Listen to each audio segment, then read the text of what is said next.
All right, everybody. Thank you for tuning in today. You are listening to WRUU 107.5 FM, WRU.org. We are Savannah Sonics Community Radio with Global Soul. And this is the Adam Messer Show. I'm your host, Adam Messer. And I have my special co-host here today. You've heard him on the radio with me before. You've heard me talking about him a bunch. Josh Vasquez. Hey, how's it going, everybody?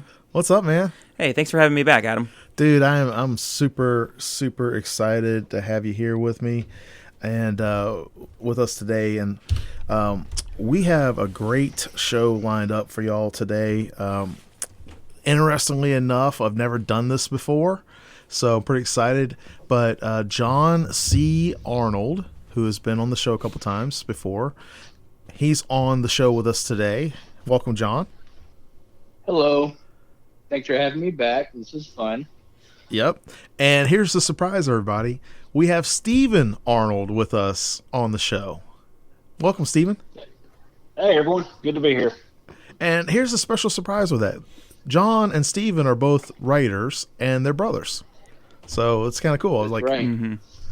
Yeah. So how are y'all doing today? I'm doing well. I'm also doing well. I've had a pretty good day today. A nice, relaxing Sunday. Awesome. It's been nice. Good weather. Yeah. Good weather. I don't think we had great weather yesterday. Oh, yeah. It was like freezing this morning. Yeah, it was a little chilly. Yeah, a little frosty. So, John, would you mind giving everybody like a kind of a refresher or like a little intro? Because I know you've been on the show before, but it's been a minute, and just give our audience like a little intro. I'm John Arnold, John C. Arnold, my kind of pen name, I suppose. And I went to Savannah College of Art and Design in 2010, and that's when I moved to Savannah. Spent about a decade there in Savannah. A good bit of that was for school. And then I worked in the film industry for a little bit, and throughout school and throughout my time after school, I concentrated on directing and writing and editing, kind of like a lot of SCAD kids do. And got to produce some stuff outside of school, got to produce a lot of great stuff, fun projects in school, and I've written some screenplays since then, and really had studied storycraft and especially in the art of screenplay writing since then. So something that just will always kind of I don't want to say dabble in, because I would love it to be a career, but it was something I'll always study and pursue. So Awesome. And how about you, Stephen? How far do you want me to go back? The 30-second version. Yeah.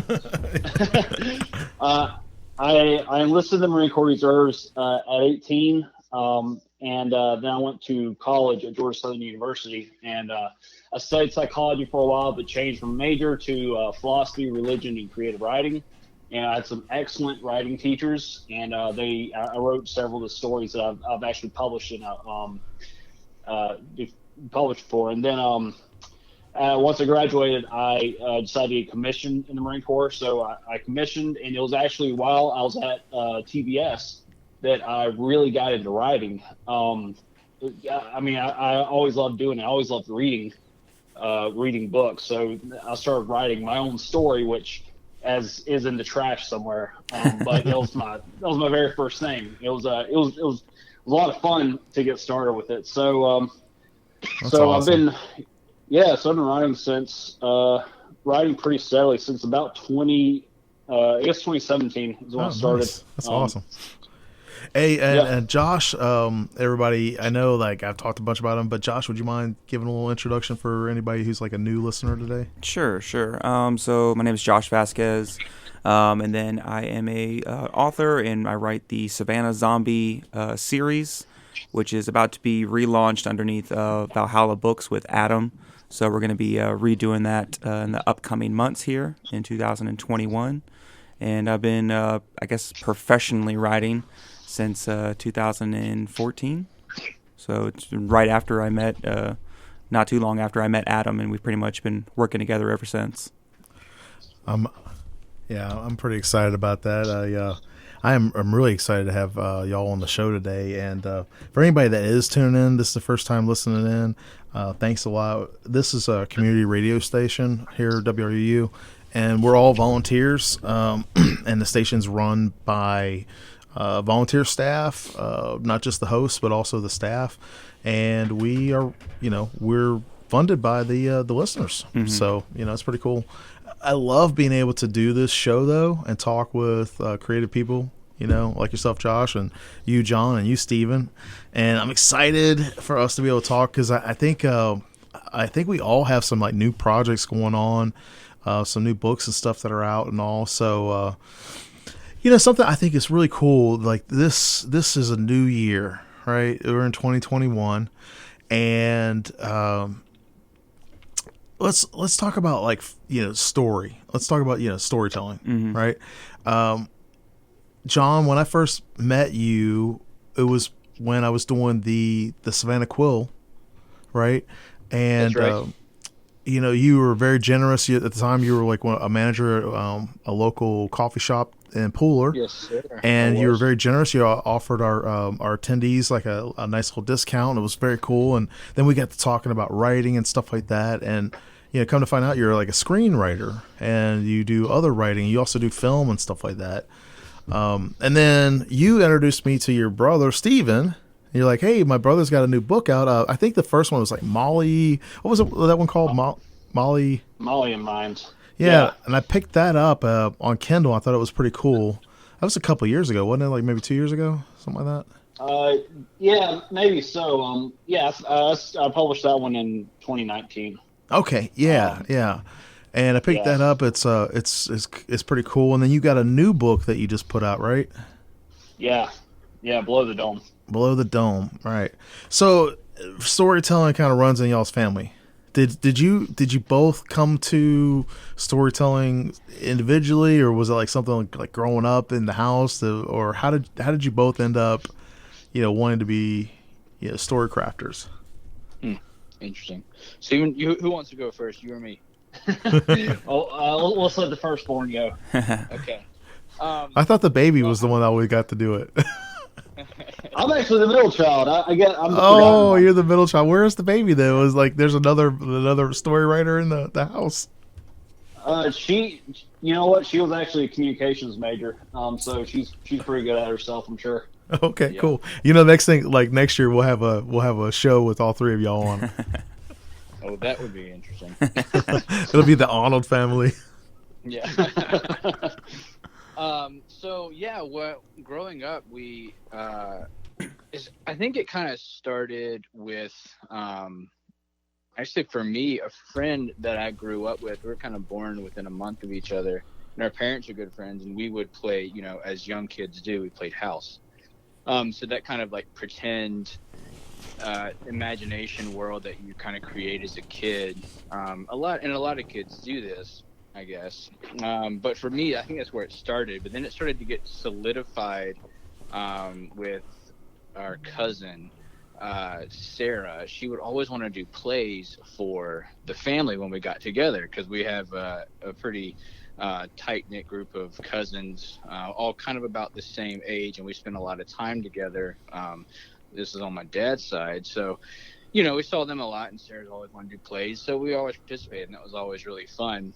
And I guess that's kind of where it started, is kind of doing these little impromptu cousin plays and playing pretend as a young kid, and that kind of started to grow.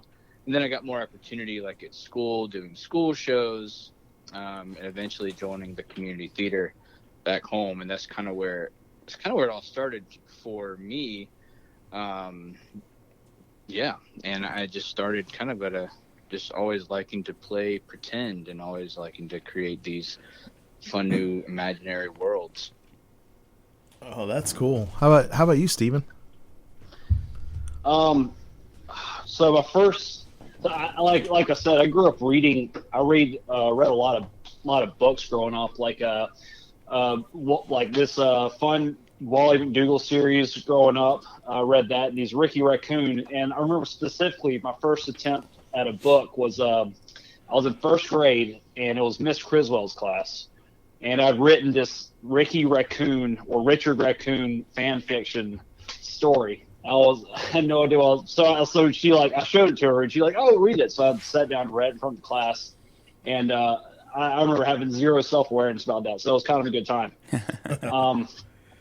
When you're a kid and you're unbridled and not, tamed by the world, right? Yeah, but I spent a lot of my childhood playing with my neighborhood friends, and we would just invent worlds. And I mean, we'd take sticks and just run around in the woods because we lived right next to a creek, So cool. Just awesome, yeah, great. It's a great place for lots of cool fantasy stories. So we just play all the time. And actually, one of my buddies is he's now trying to become a screenwriter or filmmaker himself. So we might know a guy that does that, right? Yeah. Yeah, we even got some of the stories we played out. We wrote them down or wrote down bits and pieces of it. So it's kind of a dream to one day be able to get those up there. But yeah, and then when I was 15, I think it was my 15th birthday. My mom sent me to Bruton Parker College, which is in that Vidalia area, it was like a writers conference for high schoolers or something, and it was very weird because it was my 15th birthday and I didn't know anyone there. I was the only guy I knew that went there. Oh, wow. So yeah, I don't remember anything from that, but I do remember being sent there because my mom believed that I was a writer for whatever reason or something. And actually I wanted to try out for The Hobbit, which was a play we did, and John actually landed the lead of that. So yeah, we kind of jumped into that. It was pretty cool. The lead? Do you mean Bilbo or do you mean Gandalf? Yeah, he was Bilbo. Oh, okay. Nice. Yeah. I was thinking Schmeagol was the lead. Doing plays is a lot of fun. We got to awesome. do another play together later on. So, but what really triggered what my current writing career was, I went to see a movie, and it was terrible. And I was like, I could write a better movie than that. So I sat down and just wrote a terrible, 8 chapters of a novel. I was like, oh, it's not that easy. Yeah. Yeah. We all know about bad writing. Yeah. Josh, I know I've asked you this a million times, but can you talk about your love of writing? Yeah, well, it's just interesting, listening to just both of their stories and just how similar, a lot of writers kind of share this collective. We played a lot as kids. We made up these stories in our heads. For me, it was taking my my Jurassic Park action figures and having all these crazy adventures and stuff like that too. Yeah. Plus the whole collaborative storytelling that we do with other kids. And you don't think about it. You're just playing as kids.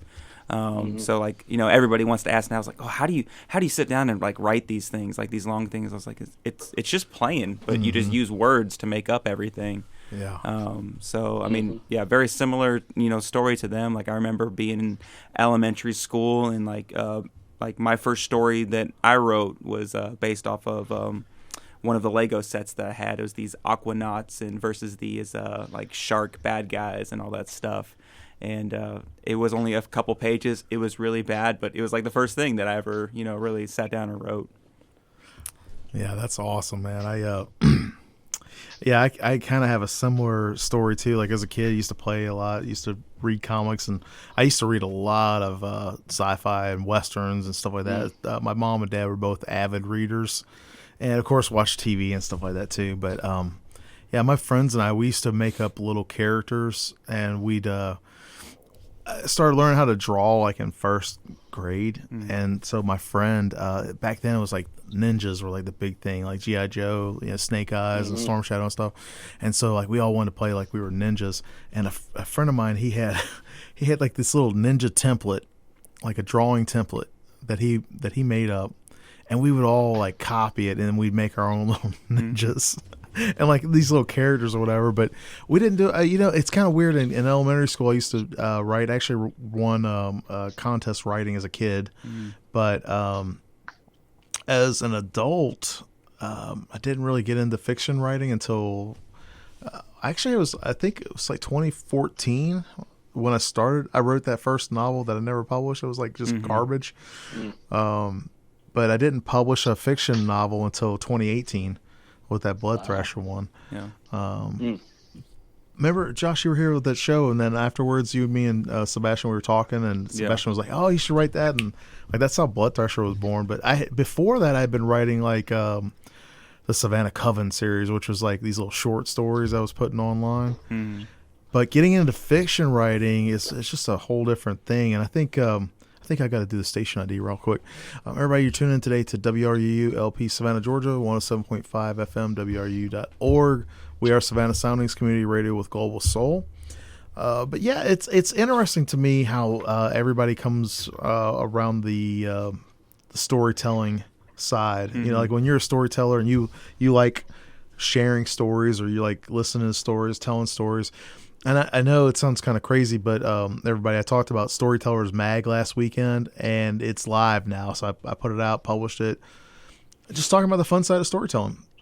And I'm always fascinated with how people come around to their craft. And there are a lot of charlatans out there. There's a lot of people, I call it the shovels and jeans. You know, there's a lot of folks out there that they'll try to sell you on this course or that course or whatever, and they want you to pay a lot of money. If you do this, you'll be da-da-da.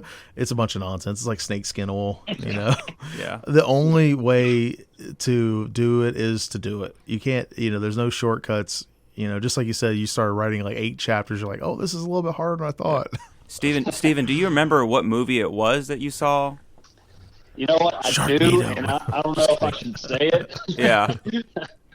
But it knows what it is. If you're out there listening to me, movie. I tell you what, I always thought was a bad idea, but was really popular was Sharknado. Yeah. I mean, like that was so crazy, like such a crazy idea. But then they made like what 5 or 6 of them. Yeah.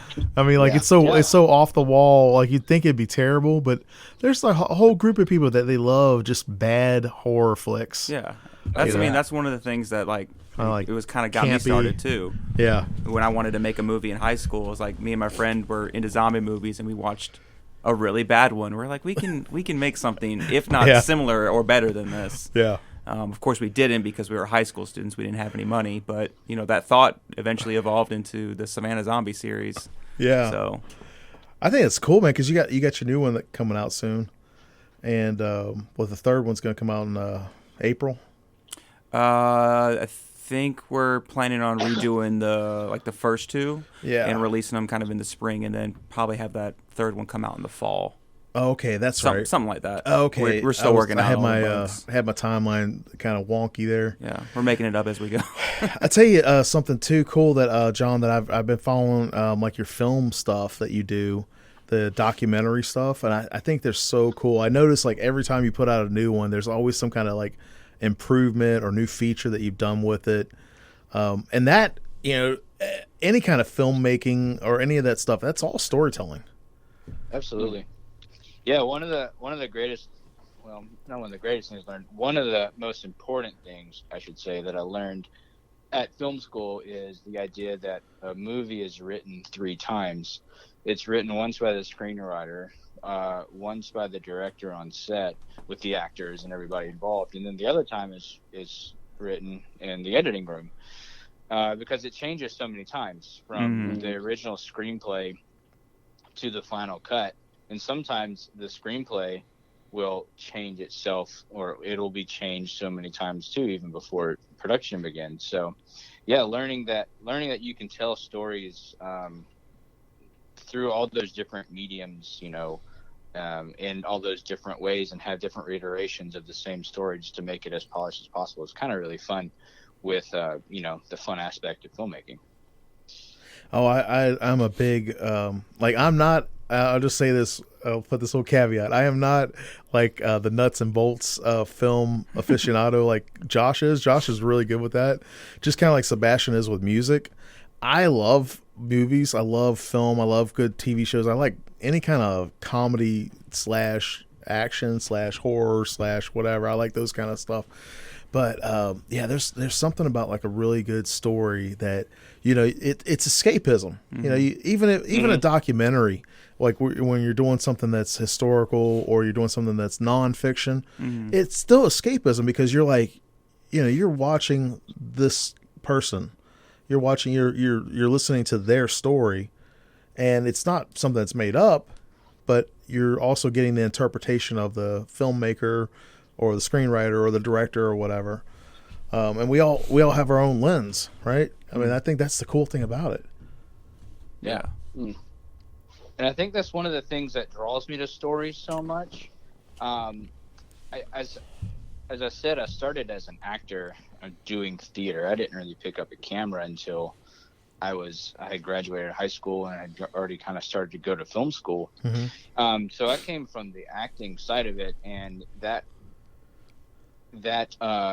rush of being able to tell these stories of all these different people it does a lot for the person who receives that story. It can be something that, like you said, it can be an escape from their life. Maybe they have a mundane life and they love just being able to visit these new worlds that they don't have anything to do with, like The Hobbit.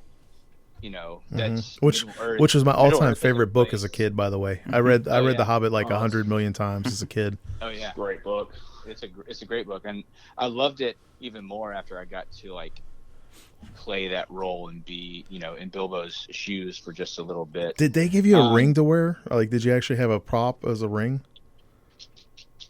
Do you remember? You know what? I don't remember, but I do remember getting fitted for like silicone hairy feet. I have the One Ring. You remember when they did the Lord of the Rings, the replica? Bass. Yeah. Hey, it's like, I don't know if it's real gold or what, but it was. Like, do you remember, Bass, with that one, the One Ring? Can you describe it? It is.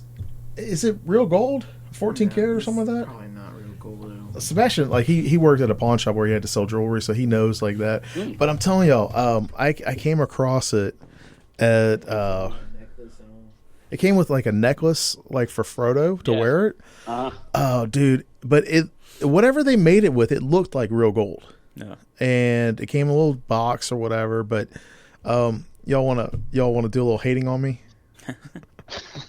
What? Oh no, man! You can if you want to. I'm just gonna freely admit this. I read. You got the Sting sword. I don't have that. Sorry. That's cool. But I read The Hobbit a million times as a kid. Okay, I have bought numerous copies of Lord of the Rings. Yeah, I've never read Lord of the Rings. Really? I watched the movies, which I feel like were wonderful. I said, do y'all want to hate on me? Yeah.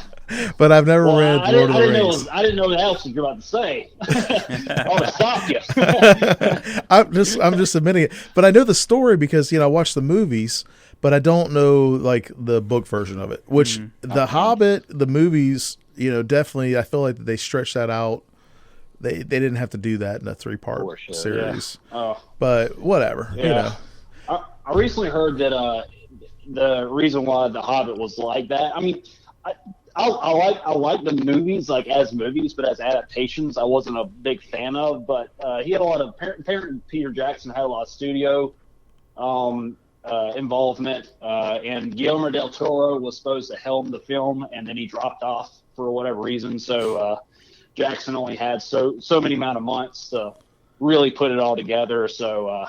So that made me feel a little better about it because I thought like Peter Jackson just like, whatever, just made The Hobbit for no reason. But yeah, no, it's definitely one of those production, a lot of stuff going on behind the scenes deals. Yeah. Which don't get me wrong, I'm glad that they made the story. I mean, because like I feel like the Lord of the Rings, the production of that movie was amazing. Yeah. I mean, like I've always loved that realm. So I just saw that. Viggo Mortensen, who played Aragorn in it, he is now the same age that Sir Ian McKellen was when he played Gandalf. No way. In Fellowship of the Ring. No so way. If you want to feel old, talk about a success story later in life, right? Yeah. Like he had been working on his craft for a while before Lord of the Rings hit, and Yeah, but you know, I think it's crazy because this is my point with me watching the movies, but not having read the book. It doesn't matter, right? It really doesn't matter. Like if there are people out there that you know, they're like, oh, I only like reading the books. The books always have a lot more than the movies. It's an interpretation. Like, you know, for example, I like Transformer toys. Yeah. And every new series, they have never gone out of production with Transformer toys since 1984. Can you believe that? Wow. Never once have they gone out of production with Transformer toys. They've had a new Transformer series every single year since then. They haven't always had cartoons. They stopped doing the cartoons for a little while, but even that, when they transitioned over to Beast Wars in the 90s, they had just wrapped up like the Japanese series of like, I think Victory or something like that. Some Transformer nerds are going to be out there like telling me, no, that's wrong. But they have never stopped production. And every time they do a new series, they always do the two big ones, Megatron and Optimus Prime. And there's always like a new incantation of them or new, you know, they recycle those characters, you know, but they always have like a, you know, whatever. Yeah. And the reason why I say that I like the books and I like the comic adaptations, I like the movies, is because it's always a different flavor. You know, there are some bad adaptations, you know. People always joke around about the like the Green Lantern versus Deadpool. Yeah. You know, with Ryan Reynolds. You know, but if you think about it, like it was not necessarily a great movie for the Green Lantern, but if they didn't do movies like, I'll give you an example. Remember the Incredible Hulk show back in the day, y'all? The TV show? Maybe not. You're too young.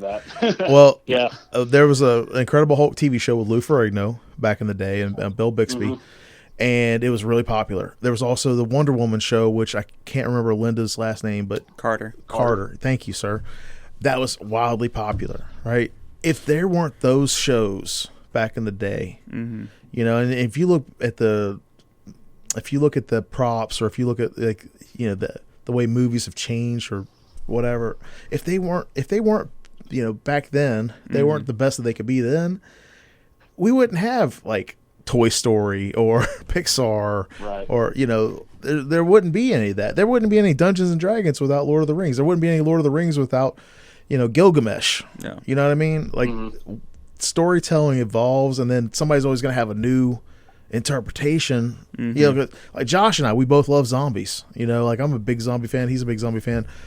You know, he's got a different interpretation of, you know, what he likes about it than I do. That's cool. Yeah. You know?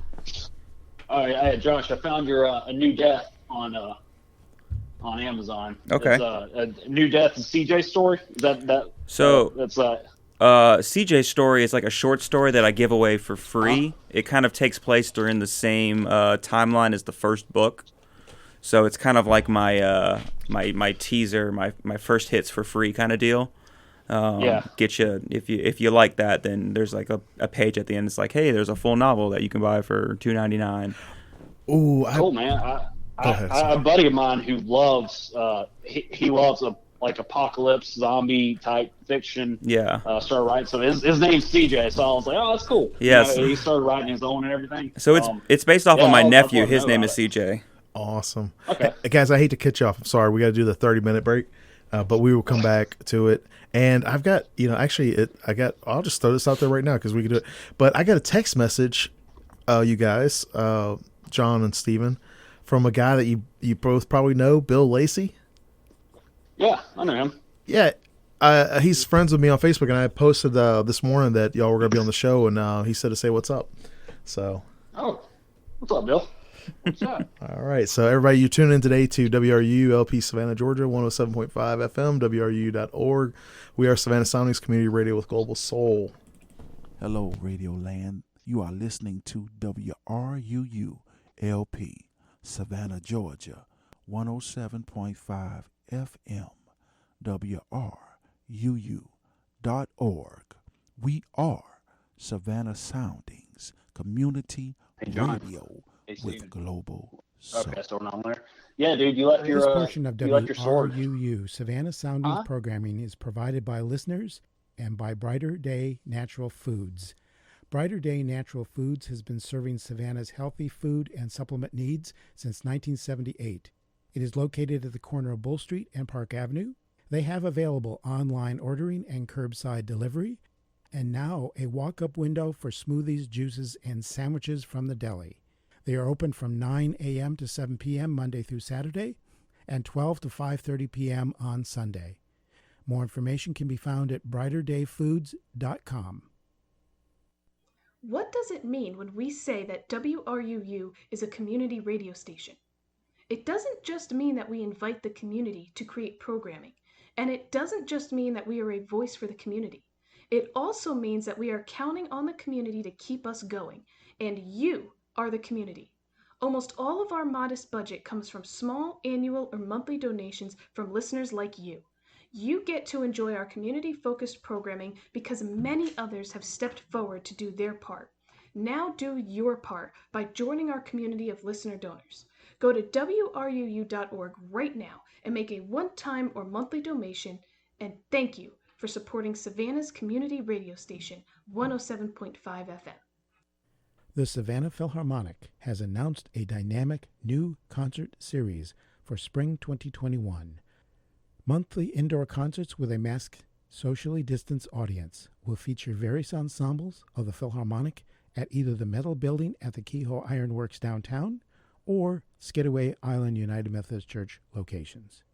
These concerts will culminate in the season finale outdoor concert of the full Philharmonic on June 27th at Trustees Garden.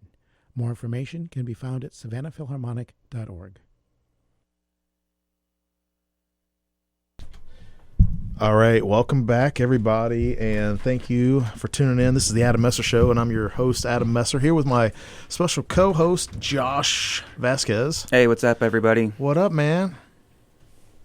How you doing? I'm doing good. Doing good? Having fun so far. Yeah, dude. I'm excited.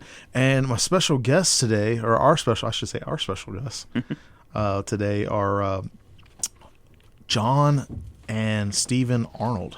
Welcome back, y'all. Hey. Thank you. So the first half hour we've been everybody, my bad.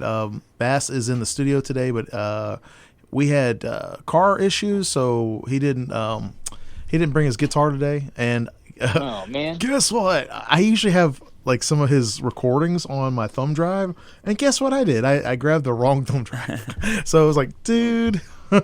Yeah, it'd be like that sometimes. Oh my gosh, it do be like that. So like Steven, right before the break, you were saying something about your friend likes post-apocalyptic stuff. Isn't like your Below the Dome kind of in that vein, or can you talk about that a little bit?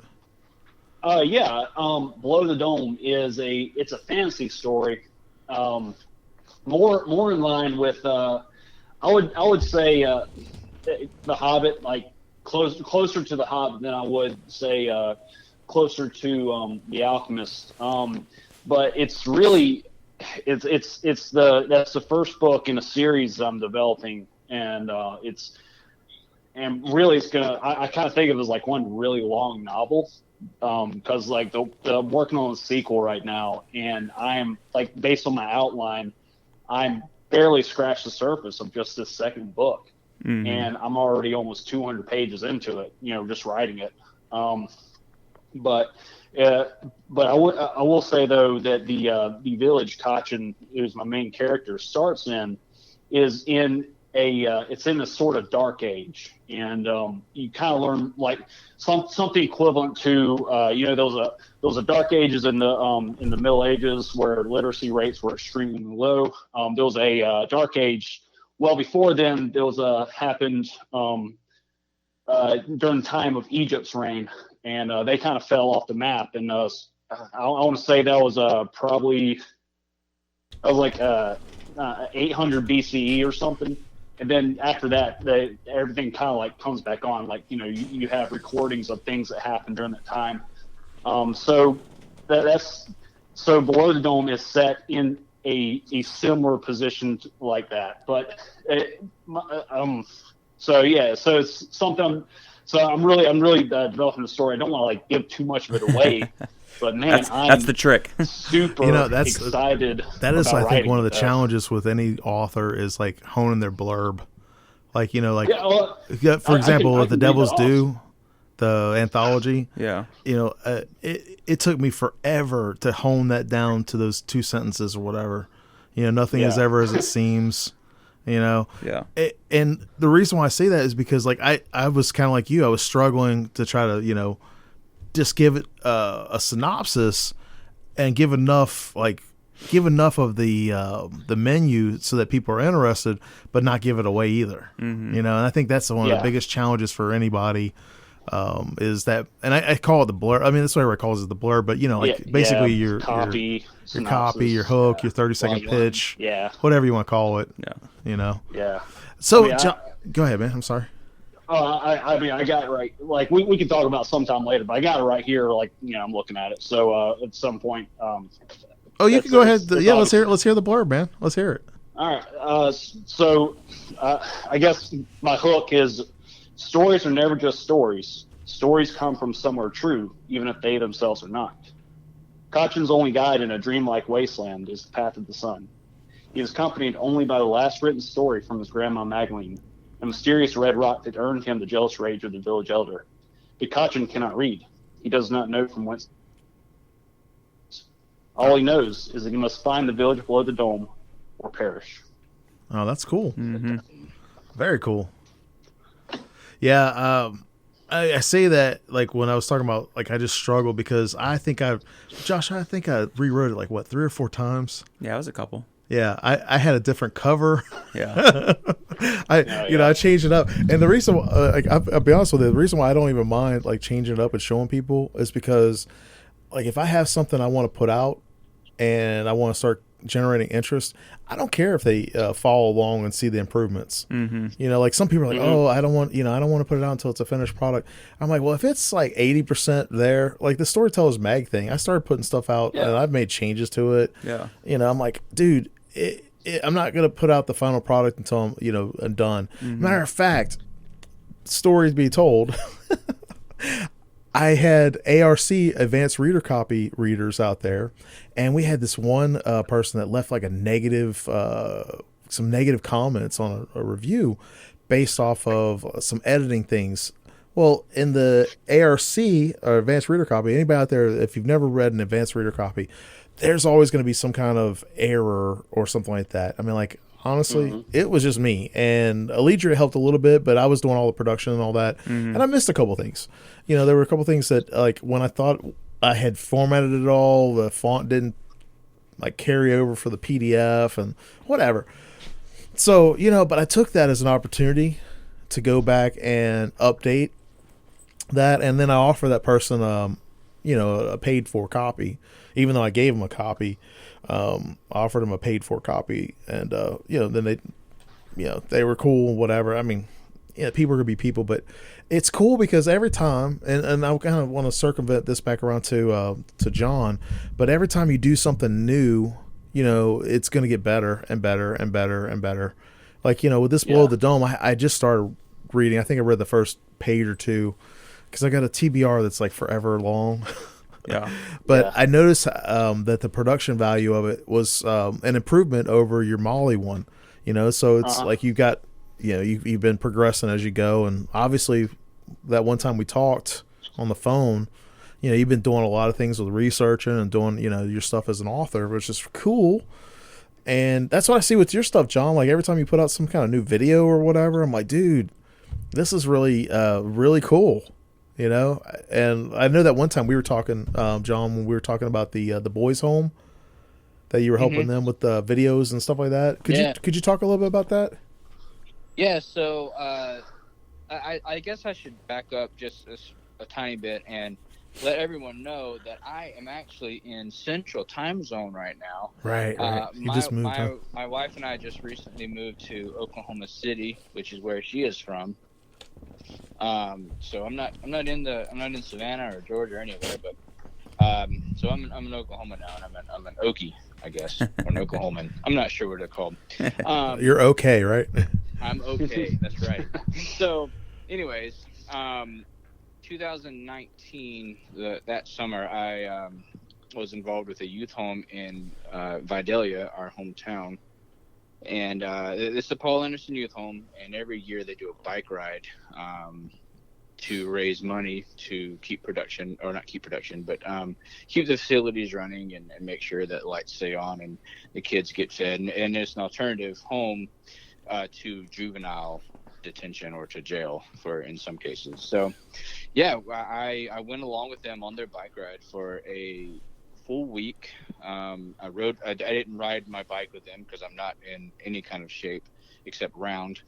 And I just filmed their whole thing, and I did interviews with some of the kids every morning and just documented the whole thing. And that was a really fun trip, to be on the road from sun up to sundown, just filming and editing in a van, which I didn't know that I could do, but I didn't get sick, which was good.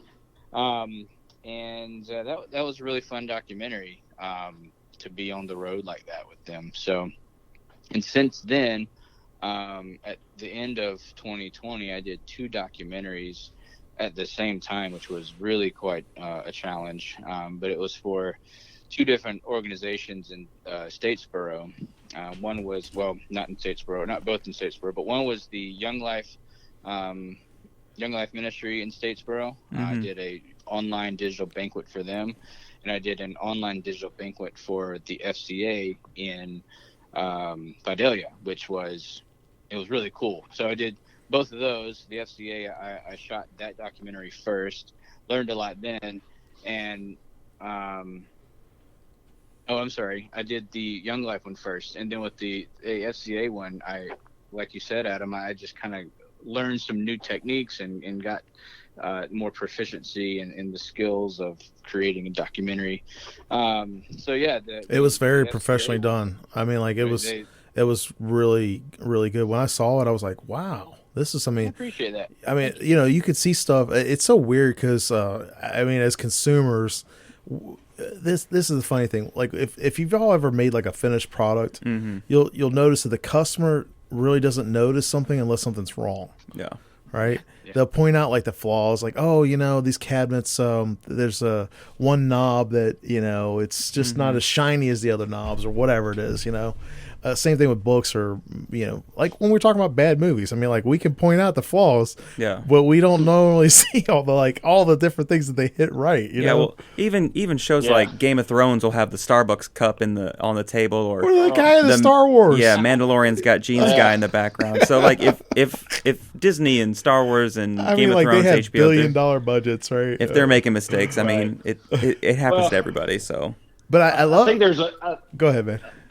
I think there's a point like when you get so big that it's like nobody really cares, like the Starbucks cup in Game of Thrones, or there's I think like when you make mistakes, it's only like a certain point in your career that can be, actually be fatal. I had a friend of mine that got fired one time from a job because he made a comment about the Starbucks icon on the glass. Oh yeah. Yeah, you remember back in the day the Starbucks used to have like a mermaid. Yeah. He made a comment about it, and it's not the same logo now. Yeah, but he made it. Like 5 times. Yeah, really. Yeah, well, they used to be like, it used to be like a mermaid, and I'm not going to repeat what he said, but he was terminated for a comment that he made. He's like, "Ooh, look at the mermaid," but he said something else, and it was just crazy. So like, the companies change, storytellers change. I think that's the earmark of a good storyteller is like they know, because if you tell the same story the same way every same time or every time, like, are you really like even trying? Yeah. I think that's the boring thing about it. It's if you hear why commercials change. I mean, a commercial is just a story. Why do jingles change? If I went ba da da da da, you would right. Why do they do that? Because they know we are all like storyteller creatures. Yeah. We got to do the station ID real quick. Everybody, you're tuning in today to WRU LP Savannah, Georgia, 107.5 FM, WRU.org. We are Savannah Soundings Community Radio with Global Soul. All of that being said, John, what I'm saying is that I noticed how smooth your production was with that last one. And I can't remember when you put it out, but I think it was like midsummer last year, or like, I can't remember it. Yeah, that one, the bike ride was midsummer last year. Yeah, it was very 2019. smooth. Like it was like, wow, John's like been putting some time in his craft. Oh So- yeah, you got to work on it. Because if you don't, it's like a muscle. You don't work out your muscles, they'll get weak and won't be able to pick up that bench press anymore. Steven. Oh, shots fired on air. Boom. Josh. He works out a lot. That's Pick up a bench press. Gotcha. Yeah. You trying to move it? What are you doing? Oh man, John. I love That's you. why they call you the Arnold brothers. Yeah. Like Josh, with the anthology we just put out, you got your story in there. Yeah. Dude, I was blown away. Like the first time I read it. Can you give everybody kind of like a little snippet? Yeah. Yes. Well, you hit me with the idea of the anthology about like the deal with like the devil gone wrong kind of deal. Yeah, the premise on the Devil's Due was it's a deal with the devil. It doesn't have to be a devil, but it's a devil of sorts. And the deal always goes wrong. No happy endings. Yeah. They could not have a happy uh, ending. Man, I read the first story in that one, and I really like that. Oh, it yeah, was, Jude Reed. Yeah. Is that which one is it? I'm pulling up my Kindle. I'm looking for it. Yeah. Um, It's the one I think Yeah. it's about the doctor, the Yeah, guy. I can't remember the Yeah, title the off the top of doctor, my head. yeah. Oh Yeah. my gosh, I should know that because I'm the editor. But yeah, Jude Reed. Yeah, her story was intense. But yeah, Josh, so tell us about your. Yeah, so you gave me the premise for the anthology and all that, and so like I come from a Christian background, and I don't really per se like write like Christian stories, but there is like those influences there. So I was like, how do I write about the devil, but in a way that kind of makes sense with my own kind of faith and all that. So I decided to kind of hit it from the side of like a demonic possession. So I tried to kind of tie it into that. So like the idea is there's this guy, and he was sexually abused as a young kid, and so he's coming back to like seek revenge against the guy that did it, who's now like a big person in the church and all that stuff. And basically it's the whole altercation there, and It has a very intense twist. yeah, Plot there's twist. the plan. yeah the plan, and It's like dude, like when I read it, I was like, oh. yeah, I left it. There's a twist at the end that leaves it open for I was like, further stories as well, because I like to leave the door open at the end of my stories just in case I ever want to come back. But Yeah. And the biggest sentiment we've had from reviewers is that the roller coaster of emotions with the different stories, the ups and downs, and there's like no happy endings. there are no happy really. endings. There are no happy endings. I mean, like the reason why I wanted to do that was because, and like my background with writing or whatever, I wanted to get more chops with fiction editing. Mm-hmm. So I was like, let me throw together this anthology and whatever. And to be honest with you, I was a very hands-off editor. There were only a couple of people that I was like, hey, XYZ, Mm-hmm. like I can't publish this, or I don't want to publish this type thing. Yeah. And the authors made the changes or whatever. Mm-hmm. But the reason why I wanted it to be like a no happy endings was because it mirrors life. Like, some of these stories, the hero of the story, or the whatever, they didn't do anything wrong. They were just in the wrong place at the wrong time.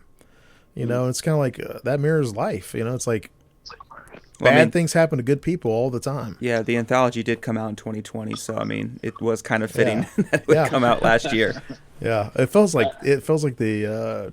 I think it we was were like 10 years ago now. Yeah, we were all kind of in just everybody was kind of in a dark place. So I mean, it just kind of it almost worked out for everybody writing these stories to get some of that angst, that darkness and that angst out.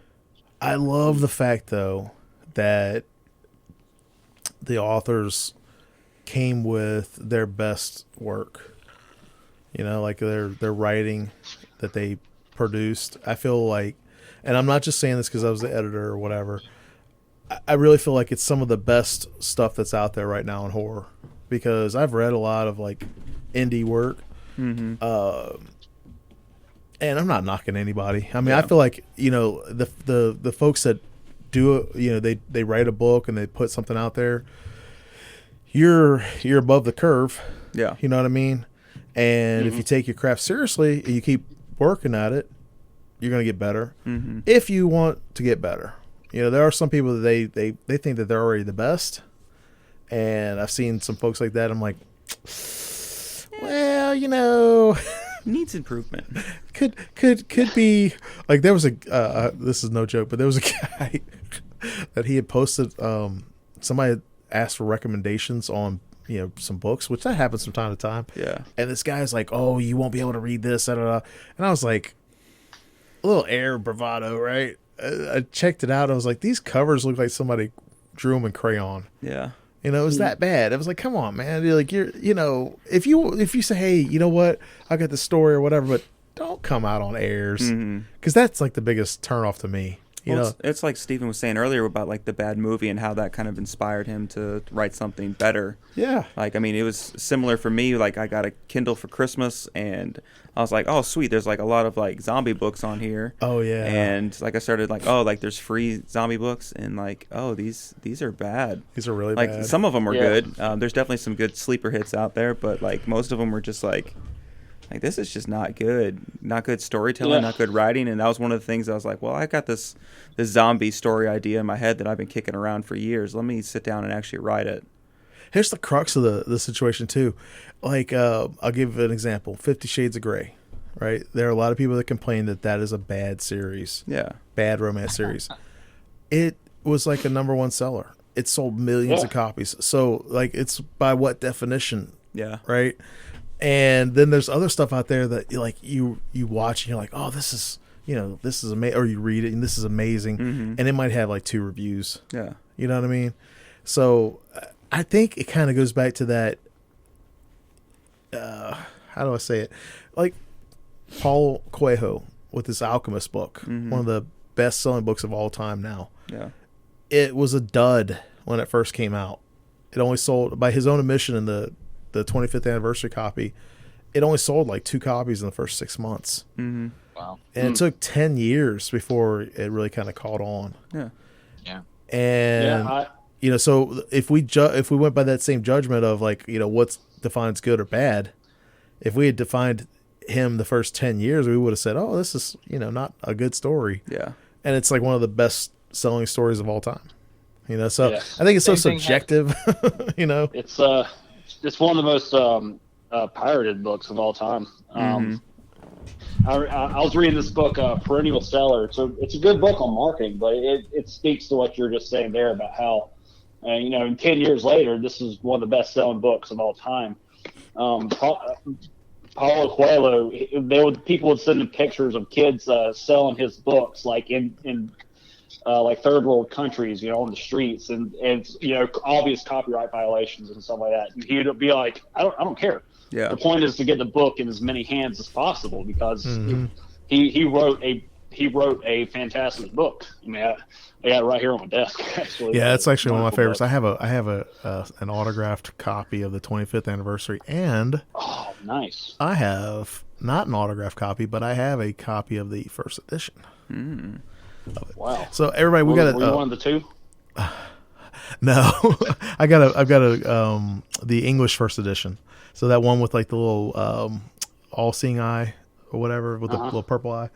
All right, everybody, we've got to take a break until 4, and we'll be back. But today, y'all, with the first hour here, we've been talking with John C. Arnold and Stephen Arnold, who are both writers, and Josh Vasquez has been the co-host here on the Adam Messer Show. And so, yeah, I really appreciate y'all being here. We're going to be back in the next hour talking more about storytelling.